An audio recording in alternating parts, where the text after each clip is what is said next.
Welcome to Cricket with Venkat. We have with us Mr. Bharat, Arun, a man who needs no introduction in Indian cricket. So, welcome to the show. Hi. It's a great pleasure to Yes, be sir. interacting with you.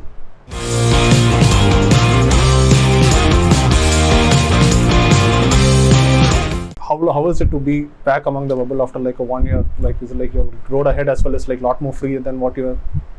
Yeah, it is. Life in the bubble is tough, and I think confined to your rooms and confined to certain specific spaces in the hotel for over an extended period of time is not easy. And the players have been through a lot, but now the bubble life to me for the time being is over. So I'm enjoying the. Yeah. Sir, although the tournament didn't go well, like 7 years with the team, how satisfied are you? Yeah, I think it would have been an icing on the cake had we finished, had we won the World Cup or done exceptionally well. But it was not to be so. It is a disappointment for us. But overall, looking at the journey of 7 years, I think it's been an outstanding journey. There's been a lot of ups and downs, and we have achieved quite a lot from where we began. We have ended up, the greatest satisfaction is we have ended up in a place where the team has ended up much better than what it was when we took over. So I think that's a huge. Sir, in 2014, you were with the Under 19 World Cup team. After that, shortly after like you came back, you're an NCA. Suddenly, you get a call from Ravi Shastri. Can you just go back? Yeah, I was working with the Under 19 team. We had won the World Cup in 2012, and in 2014 the World Cup we lost in the semis. So then I was with the Tamil Nadu Cricket as their director of cricket. So one day, 6 months into the job, I got a call from Ravi Shastri while I was driving, asking me if I would like to be the bowling coach of the Indian team. That was my dream. That is what I started off to be, and to be working with the Indian team one day, and that just fell into my lap. Who would ever refuse such an invitation? Yeah. So you had like done a fair bit of NCA work before 2014 as well, especially when Dave Watmore came in. Can you talk about like how he spotted you in the sense like you were, if I'm not wrong, he was giving one of the coaching classes when he. Actually, I was with Bengal as their coach for the Ranji Trophy team, and NCA had invited me to take a class, level 2 class, while I was with the team. So then in my spare time, I did do that. At that point, Dave Watmore was the director of cricket at NCA. He sat in my class, and after the class, he came up to me and said, would you like to come to join NCA as the chief bowling coach here? So that was a very exciting offer for me. And also in terms of coaching the coaches, coaching the players, you're going to be with the cream of the country, you're going to be with the future bowlers of the country. It sounded a very exciting offer to me, and I instantly, once I finished my term with Bengal, I took it up. People know that you are like a very hands-on coach and all. Like even back then, were you like more into biomechanics and stuff, because that is a lesser-known aspect for Indian coaches back in the day. I know a very small part of biomechanics which is helpful to a coach. Biomechanics is, as it is, a very huge subject. And what they teach at level 3 is the basics of biomechanics that a coach needs to understand from a sport point of view. And that triggered my intuition to learn more about biomechanics.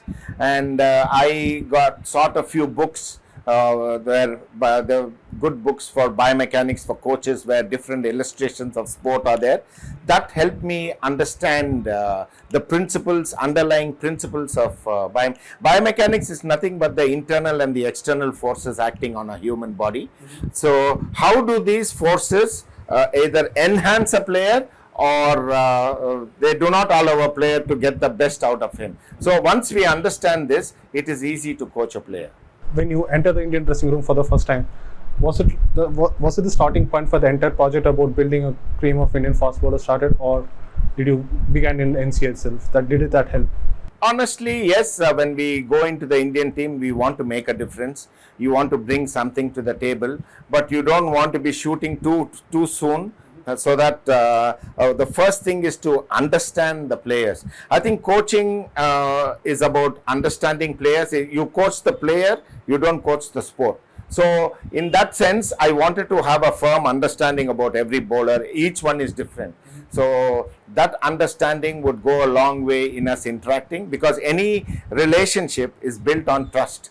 and I need to earn the trust of these players for them to listen to me. So it was a journey which just began. I said, let me sit back, observe what is happening, and where is the changes, or what is the thing that I can bring to the table which would help the team. So the first 1 year went in observing, and unfortunately by the time I got to learn something about the team, I was out for a brief while when Kumble took over.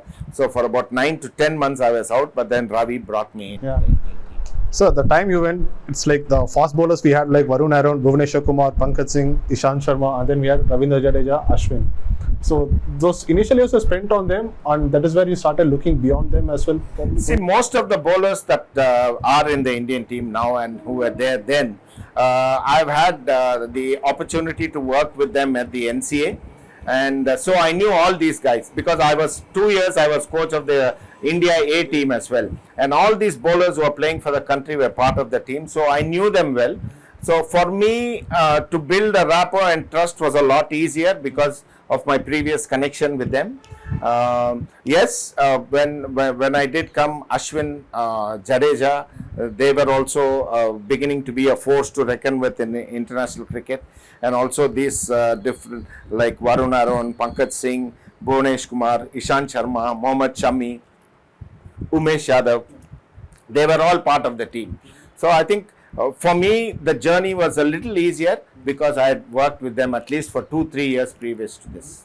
Like before, when you joined the team, watching, do you used to feel frustrated looking from the outside, or how was it when you was outside and inside? I felt that, you know, I used to watch the India games from the perception of a coach rather than a fan. Say what we could bring to this table. India always could boast of extremely good fast bowlers, but at that point I felt that they are not consistent enough at international level to create that impact. So I said, maybe if I get to work with these guys, I will address those very areas and work with them. Sir, you played a lot of cricket in the 80s and stuff, at a time where a lot of people would have seen Kapil Dev as the person and stuff. Like you were there, then T.S. Shekhar, a lot of guys didn't get to play for India for long. But in those years, how was the setup there, like the fast bowling culture in those days, and where it is today? There were a lot of myths in those days, handed down by generations, where they're saying weight training is not recommended for fast bowlers. It's going to make your muscles stiff and it's not good. A fast bowler needs to do a slow running all the time. See, fast bowling is an explosive activity.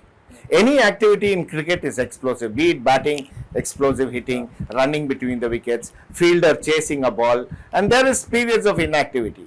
Okay, so when there is only explosive activity going on, all we are training is slow marathon running and so clean stretching exercises, which okay may help, but they are not directly related to what we are doing on the field. So I think a lot of learning, studies, though that is not my field of expertise. I have spoken to different trainers, the different physios who I came into contact with, and luckily we had Shankar Basu and Nitin Patel and then Patrick Farrat earlier, who all of us bought into this theory of having to have a potent fast bowling force, we need to create a structure where they become extremely strong. Their training methodologies have to be different from what they are doing now, and also we need to manage their workload. So all these things coming into place helped immensely. Sir, it's like interesting to talk about these things, about the myths, breaking the myths and stuff, but throughout the 90s and this thing, we had like pace academies which are like producing fast bowlers here and there, but why did it take long to build a fast bowling culture? Interestingly, when I was part of NCA, I think MRF Pace Foundation was also there. India always had good fast bowlers, quality fast bowlers. Kapil Dev was there, Jawgal Srinath was there, who was quick. If you look at Zahir Khan, who was quick, Ashish Nehra, Irfan Pathan, Munaf Patel, all these were really fast. They were clocking close to 140 clicks, but over a period of time they slowed down. And this This led us to do some kind of research at the NCA, and then we had submitted a paper to the then secretary, Mr. Sanjay Jagdale, saying that why do these or what are the different factors that why the fast bowlers break down and bring down their speed, and what we can do to achieve that. He was very impressed by it, but unfortunately couldn't put that forward. So the same thing came up when I was with the Indian team, and we did have these kind of fast bowlers. So luckily we had the guys who were also on the project similarly, and Ravi Shastri and Virat Kohli were instantly a great help. You know the culture that Virat Kohli has set about, saying that we need to have fitness culture for the team, and Ravi was instantaneously saying that if you think it's going to do good, just go on, you have my entire backing for it. So that helped us. So, just like looking back, the one brief period, that 10 months you spent away for the Indian team, was it a blessing in disguise so that you were able to see the next crop of fast bowlers being with Hyderabad Ranji team as well? I think it was, initially I felt disappointed, but then I said, whatever you do, you cannot stop me from coaching. Coaching is my forte. Wherever I coach, no matter the place where I coach, I will want to make a difference. I want to set up something which I can bring to the table.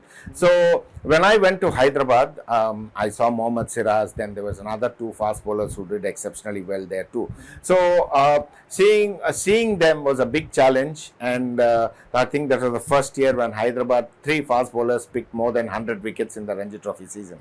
So I said, that gave me a lot of satisfaction, and initially, though it seemed disappointing, I think when you're out of the team also, you learn quite a bit.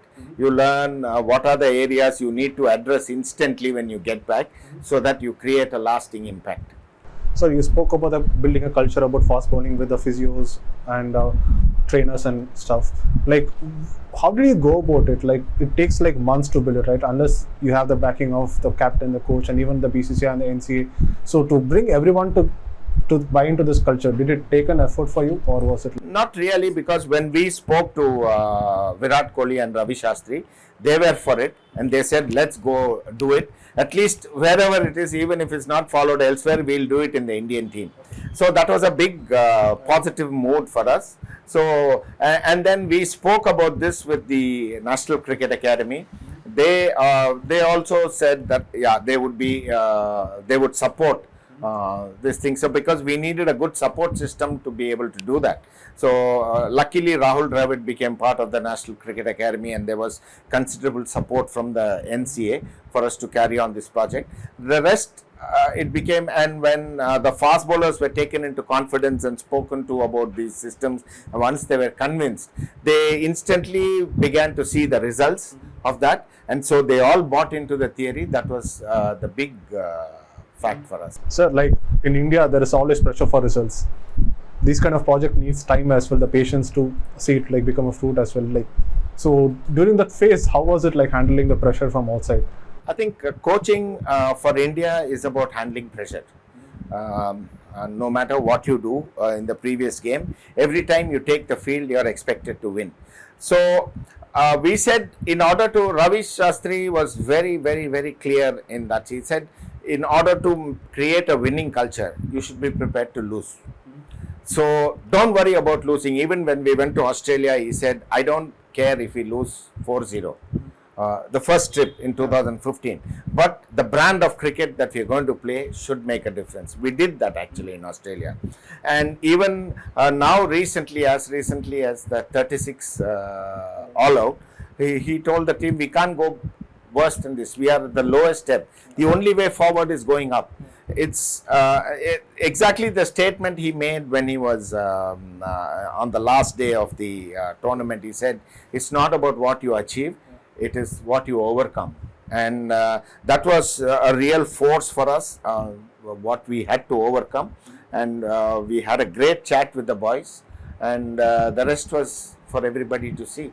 They were very confident in spite of getting out for 36 bowled out. It hurt them, but they wanted to bring it out in a way to show the world that we are not as bad as what this 36 has made us out to be. So we can do better than that, and rest is all history.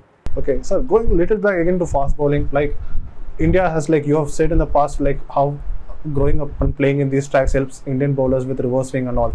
But when in the recent years we had like a minimum of 4 grass in certain grounds so that fast bowlers get to learn as well. Did it also help in building a culture as well? Does it help? Or is it like if you pick wickets on a greenish track, when you come to international cricket you found wanting as well? No, but when you start bowling on helpful tracks, it is a big fillip to any young bowler who's coming up. And so he's willing to bend his back. So when he sees a wicket that is totally unresponsive, they hold back. And that is not very good for them. So every time they see a wicket, I think it's good for them to go all out to get the best out of the results. And the only way to encourage them to have those greenish tracks. Yes, once they achieve the objective, then adapting to different conditions is a different skill again.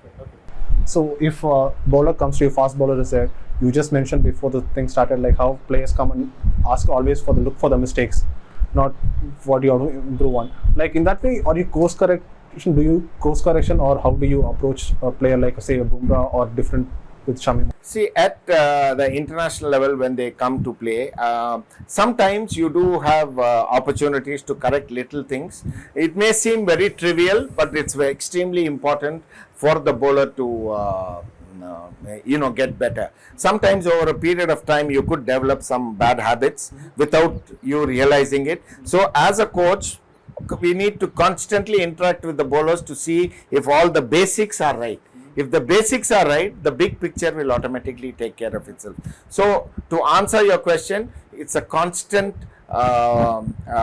dialogue between the bowlers and us, and I need to be watching them very closely to see if what they have been doing right has been right. Without them knowing, I will be comparing their earlier videos, their present videos, and if there is anything to be addressed, that is when I show them the videos and address it. I hear that you watch a lot of videos even when back in the hotel room. Is it true? I would like to watch all the constant videos because I would like to compare the bowlers to when they are at their best, how they are bowling, to now. Are they? Is the action the same? Have they made any small changes crept into their action? So by watching all these videos, it gives me a very clear understanding as to where the bowler is today, and if there is anything alarming and I need to address it, then I bring the bowler on board, show him these videos and ask him. It's best to have a dialogue with the player to ask him why, where is he going, why is he trying to do this, are you trying something different? If no, then I said this is an area where I think can become bigger later, so let us try and go and arrest this. So that way what happens is that constantly they are doing the right things in the net. And I also heard that you sometimes when if a bowler is down, you tend to send through the in-house app some good videos and all that to inspire players time to time. Well, it is how you interact with the bowlers. I know that when a bowler has had a bad day, he would feel let down and he would probably think that he's let down the thing. I would say that cricket sport is about failures. You fail more often than you succeed. So I don't think failures are also important for us to be more successful when the time is right. So understanding what we did wrong or what we could have done better in times of failure is more important than sulking when you have failed. So I would generally like to boost their mood up and look at the other side of what they can have done better. Okay. You spoke earlier about how fast bowling and cricket in general is like explosive sport and stuff, and fast bowling especially is a very injury prone as well. If your body alignment, it's not in your control. So in such a case, like how did you go about bringing someone like Jasprit Bumrah to take up long format? Much before he played Test cricket, Bumrah suggested to us, to me at least early, that his dream is to play Test cricket. People think I'm a one-day bowler, but I know I can do exceptionally well in Test cricket. So I was having this conversation with Ravi Shastri and said that this guy said this to me, and his dream is to become a So Ravi asked me, what do you think? I said, I think it's good, worth giving it a try. So Ravi spoke to Virat. Virat went and managed to convince the selectors that he wanted Bumrah on the South African tour, and the rest is history. Virat was so impressed with him, prior to, we had practice sessions in South Africa. He was extremely impressed with him, and then Bumrah coming into the test and what he did after that is there for everyone. Okay, like again, going back to the previous question, like you had spoken about how increasing the pace, fast bowlers dropping pace in the earlier years. Now there is a change where like likes of Bhubaneswar and they increase the pace as well. What do you do about it, like behind the scenes? Could you just elaborate on that? I think everybody, it depends on every bowler. Whether Bhubanesh Kumar also increased his pace, but Bhubaneswar's forte was his swing. So without compromising on your swing, if you can increase your pace, that's the best that can happen. So I think to increase the pace of a fast bowler, it all depends on the fitness levels that you are in, also the rhythm and the momentum you gain from your run up, and how strong your action is. So as a coach, I would be constantly looking at the run up, the lead up to the run up, and the balance at the crease. And from the physio and the trainer prepares, the physio repairs. So inputs from them coupled with certain drills that would speed up the balance and stability of a bowler is what we do to increase pace. Two things I just want to ask was like Jasprit Bumrah developing the outswinger. Given his action and stuff, it looked like it's completely a different process altogether. How did you go about that? Like Bumrah always asks you questions and very pertinent questions. Some things some of the things are things that work for him. Some, if it doesn't work, we say we drop it. But he wanted to develop the outswinger, and he worked extremely hard with his wrist positions. So for that, a bowler really has to come out of his comfort zone to be able to try new things. I think it's extremely important that any player constantly should be trying to come out of their comfort zone in order to go up. And Bumrah is one such player who's not satisfied with what he has. He would like to build more armory in his repertoire. And so he's a dream man to work with. When you drop someone like say Umesh Yadav, who has done well, Ishant Sharma, like what sort of conversation you have with them? Do you tend to talk a lot to them about like why they're not playing and stuff, or see, this team revolves around being fearless and being honest. So when a player is dropped, if a bowler is dropped, it's my job to go and tell the bowler why he's dropped. There's no beating around the bush. It's being brutal. It's being honest. It's telling him you're dropped because either your bowling does not suit these conditions, or you're bowling because you need to work more on your consistency, or whatever it may be. But the truthful message goes to the bowler. They may be angry. They may get angry with us. Yes, we have had instances when they get angry. Good that they are angry. It should hurt them. But then they can work they can work on the very aspects where they think they lack, and they can come back. And now they have the confidence that yes, if we tell them that you have been dropped for this, they know that if I can always come back into that. But that is the confidence as a coach that we should be giving after the initial drama is over. So that's how it goes. That's what players also say, that you don't sugarcoat anything. You're like precise to the point, whether it is like good or bad. It's good that way, because if I sugarcoat momentarily, it may be good, but then when he goes back, he'll say coach is bullshitting. So I think it's best both ways to have to be very specific and say give the reason. You may disagree, but this is what the management feels. But if you disagree, feel free to do so. And you say why, but because my argument with the player will be based on all the stats and all the things that he has bowled, where he's bowled, what he's bowled, what he was when he was bowling really well and amongst wickets, what is he now. With all the stats, I will make him sit down and tell him this is why you're dropped and you need to improve on this. Okay. So, and I am there to work with you to do that. The minute you are there, you will come back. Yeah. So you can. They may get angry, but then they will resign to the fact that I need to put up this work. Like in that sense, in the recent England series, Ashwin was a major talking point why he didn't play another fight as Ashwin, contrary, a lot of people have asked me questions about Ashwin. He likes to ask questions. Isn't it irritating and all that? On the contrary, I think I've had some great conversations with Ashwin because he brings the best out of me as a coach, because the questions he asks are extremely intelligent, and I have to dwell deep into my coaching knowledge to be able to convince him with my answers. So I think talking to Ashwin, even I learn quite a bit. And even my journey as a coach, I learn from the bowlers as much as they learn from me. So I need to evolve, they will also evolve. And in order to be a good teacher, I think you need to be a very, very good student first to be a good teacher. And that is the journey that Ashwin and I share. He is one bowler who is not afraid to come out of his comfort zone all the time and work on exploring areas where he can get better.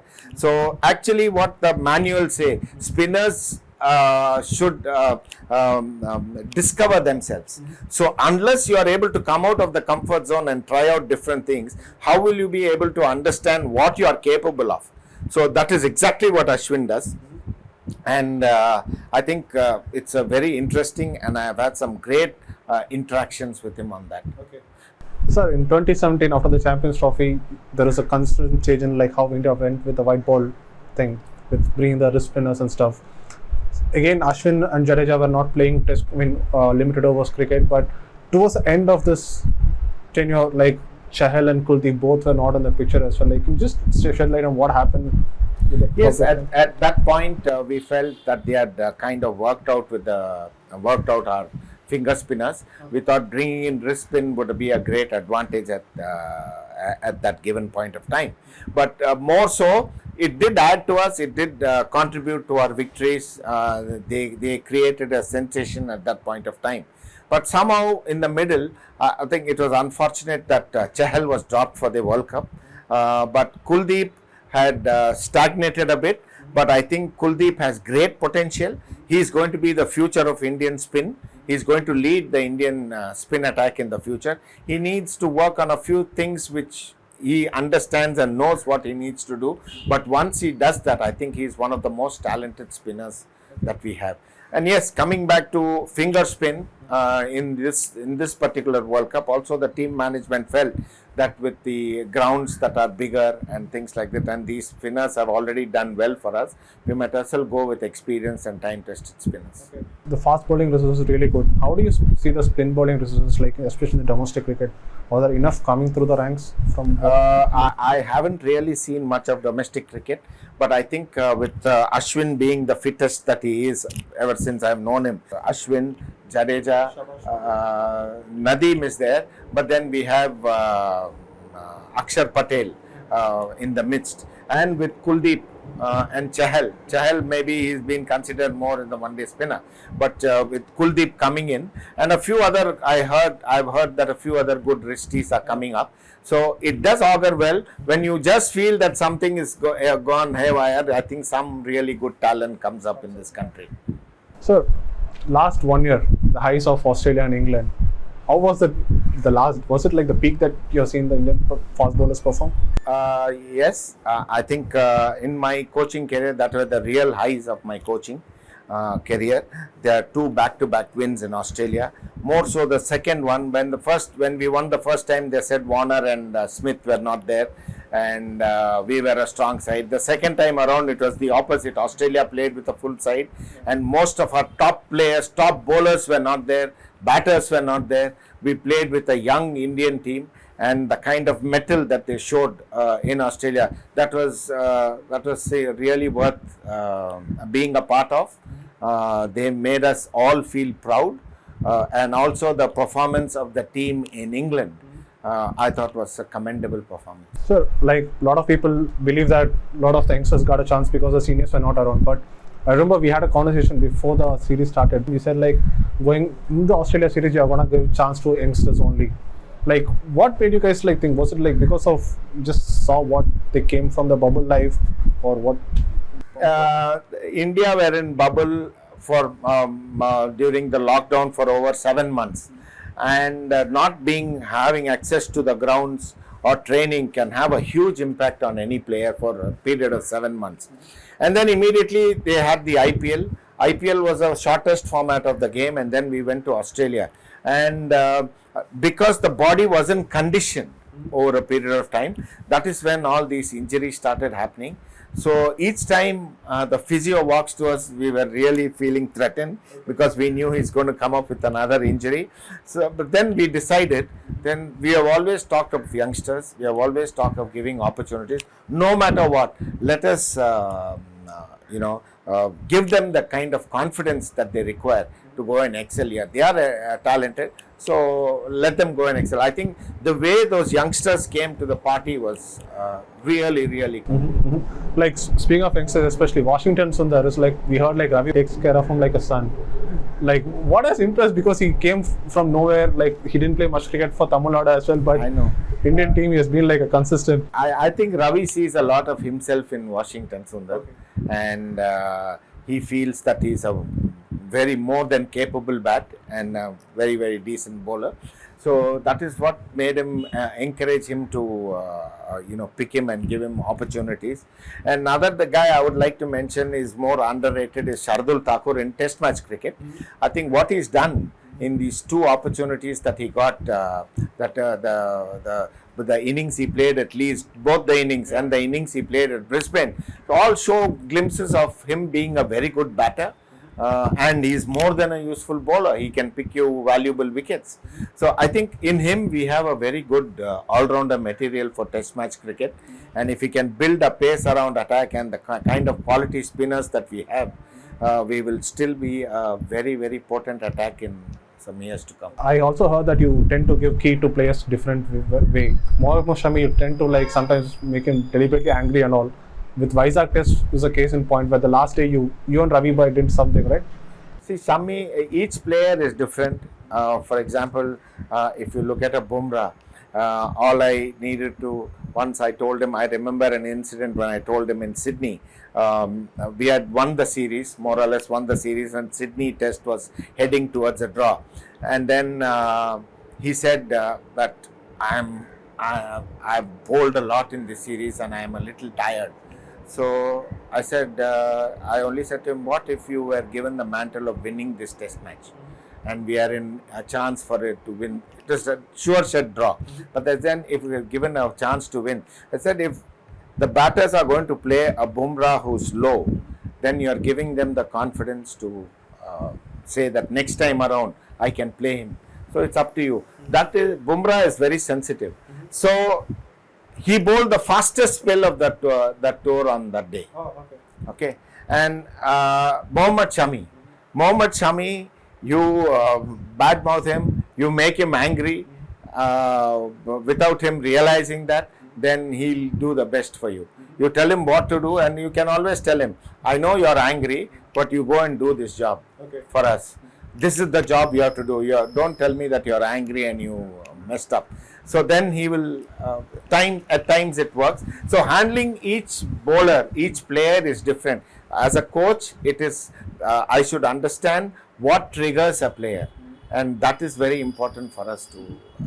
So trigger point means like what change that we saw on like Ishant Sharma, like this is like now he's totally different bowler. We thought like, okay, he might not go the distance. See, Ishant earlier was an economical bowler, but the batsmen were letting him go a long time. If he bowls 50 balls, he'll make them play 20 balls. The rest of the balls, they were letting him go. So that is not the consistency levels control that we wanted. We said with this action, if a small tweak in his action, he said the ball can come in a long way. So once having done that, we said the challenge is to make them play and then be economical. So he took that up as a challenge. He used to be going close to the stumps all the time. We changed that a little bit to going a little wider from the middle of the box. That helped the natural angle for him to come in, and he was a lot more consistent in making the batters play. And that resulted in him getting wickets and also being a very miserly bowler. Like looking back now, which bowler's improvement has gives the most satisfaction to you, or is it the collective effort? Will you like to choose one? Bowlers? Yeah. It's very difficult to choose one particular bowler because I think every one of them have contributed in a huge way. I think fast bowlers hunt as packs. and I would say that this group of fast bowlers have done a magnificent service to India, not forgetting what the spinners have done. The spinners are no less. Between Ashwin and Jadeja, they are the top two spinners in world cricket in test match today, and what they have done collectively as a group is something phenomenal. And if India is in this position today, 5 years in a row India has been the number one team in the world. Of course batters have contributed a lot, but these bowlers, fast bowlers and spinners together, have made this team what it is today. Okay, so like now we are going forward, you're gonna again continue with coaching in other different capacity. How do you see that potential for coaches? Like you yourself, Ravi and Sridhar, they probably open the door for like many Indians to dream of like coaching the Indian team as well. Having an all Indian thing, does it help with communication and those things as well? No? Of course it does. That's a very, very valid point. We being all Indian coaches here has been exceptionally well for India, and we have done reasonably well with the Indian team, and that gives us an opportunity, and the other coaches feel that we as Indian coaches can excel. I would say that Indian coaches, the top coaches in India, are on parallel with any other coaches in the world, and now this would give up this would give a huge fillip for other Indian coaches to work hard towards becoming an Indian team coach or a state coach or an India A coach. And it's very, very heartening and nice to see that the whole Indian setup now has filled with quality Indian coaches. You've traveled a lot. Like, is there any point where like somebody from Australia, like say West Indies, come up and like say like incredible job with a... I think the biggest thing was when Viv Richards came to us, and we had a drink with him the other day, and then he said that it's very nice to see this Indian lineup. It reminds me of the West Indian lineup, and the thing, you guys have done a great job. I think coming from a master like Viv Richards, complimenting the Indian and comparing the Indian pace attack to the West Indian attack in itself was a big compliment to me. Who are the fast bowlers excited from the other teams? Mitchell, I think Cummins. I think Australia has probably one of the best fast bowling attacks in world cricket today, with Cummins, Hazelwood and Stark. I think they are exceptional. I would say then Anderson and Broad, they have been outstanding for England. They are legends of the game. You know, the Anderson's mastery over line and length. He doesn't give you an inch. I thought he's fantastic. And I would say in South Africa, Rabada, and Rabada was exceptional. You know, if you look at the recent past, Dale Steyn, Rabada, these are the bowlers who really excited me. Of course, there were some of the West Indians. I was always a big fan of the West Indies of the 80s. They are bowling quick, but I think they need some more time, more exposure in Test cricket. But amongst world cricket, I think these are one of the best fast bowlers being around. Is it we always compare with the 90s and 2000, at least our age group. 90s you had like Ambrose, Akrams and stuff, Pollock, Allen Donald. Now how was it, sir? Like which I mean, there is a merit in saying that the current conditions is difficult for batsmen as well. Do you believe that the current fast bowling crop is like very tough to face? I would say there was an element of fear that was existent there. Maybe fear in the mind because of the quality of the equipment and things like this. Today, I feel batsmen are more exposed to different things where their pace is no more a fear to the batsman. I would say pace coupled with moment is the biggest challenge for any batsman to face. And in the 80s, people used to fear the pacers. That fear is eliminated now. That makes a difference. So the bowler, along with speed, has to have some skill to make a huge impact in world cricket today. Sir, for the time being, what's the road ahead for you now? Road ahead is to have some quality time with the family. Then I would probably be working with an IPL team. And after that, let's see what I would love to be involved with the grassroots and coaching the coaches and things like that. So I have some few projects in mind. So I'll think about it now and then come back. Okay, yeah, look, like even Ravi and Sridhar will be part of the journey, I believe. Yeah, we are planning to start something where we would be interacting with a lot of coaches and the students in the and the players. So we're trying to put something into perspective. So very soon that should be done. So thanks a lot for your time. This Thank has been you. like a nice thing for us as well to like attend in the short notice as well. No Thanks problem. for it. Thank you very much. It's Yeah. been a pleasure Yes, sir. interacting with you. Thank you, sir. Thank you so much, Thanks. sir. Thanks.